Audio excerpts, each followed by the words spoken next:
Content is life, pero kapag sumobra ka, cancel is real. Isang netizen ang nag-viral hindi dahil sa good vibes, kundi dahil sa pambabastos umano niya kay Vice Ganda dahil sa pagkuha niya ng video nang walang pahintulot mula sa Unkabogable Superstar.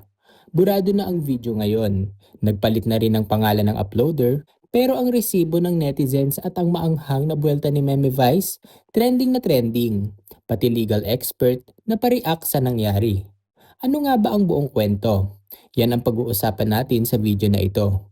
Pero bago ang lahat, inaanyayahan muna namin kayo na mag-subscribe na sa aming YouTube channel for more showbiz updates.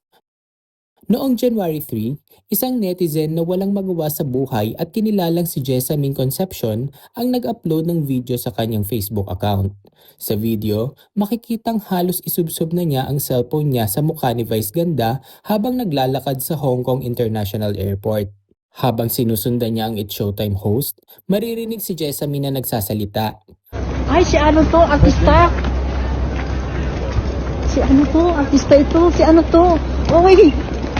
Ito yung sikat na artista sa Pilipinas. Thank you. Uwi ka na ng Pinas. Happy New Year! Bumati naman si Vice kay Jessamine at nagbiro. Sabi niyo po, hindi niyo nga ako kilala ate. Caption pa ni Jessamine, nakalimutan ko ang name ni Vice Ganda pero namansin pa rin kahit parang nagtampo o galit. Ewan ko bakit nakalimutan ko ang name niya. Itbulaga kasi ang pinapanood ko. Noong una, may mga followers siya na kumampi at sinabing may attitude problem daw si Meme. Pero mabilis na bumaliktad ang mesa. Mas maraming nanggigil sa ginawa ni Ateng. Ang sentimiento ng bayan, porket celebrity wala na bang karapatan sa private time at personal space? Lalo na sa airport kung saan nagmamadali ang tao at posibleng malate sa flight. Dahil sa tindi ng backlash at pambabatikos, ayun, binura ni Jessamine ang kanyang video at nagpalit na rin siya ng kanyang pangalan sa Facebook. Pero sabi nga nila, nothing is ever really deleted on the internet. Dahil ang kanyang video, mabilis na nire-upload ng ilang netizens. Hindi pinalampas ni Meme Vice ang issue. Nitong January 5 lang sa segment na Laro-Laro Pick sa It's Showtime, binasag na niya ang kanyang katahimikan.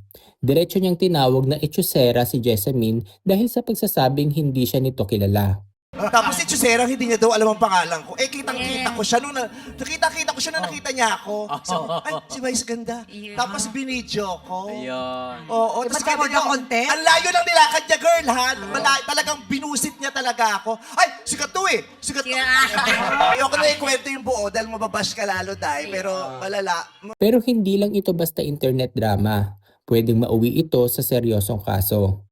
Ayon sa legal expert na si Attorney Rene Bueno, ang ganitong klase ng pagre-record sa pribadong oras ng isang tao, artista man o hindi, ay pwedeng humantong sa patong-patong na reklamo.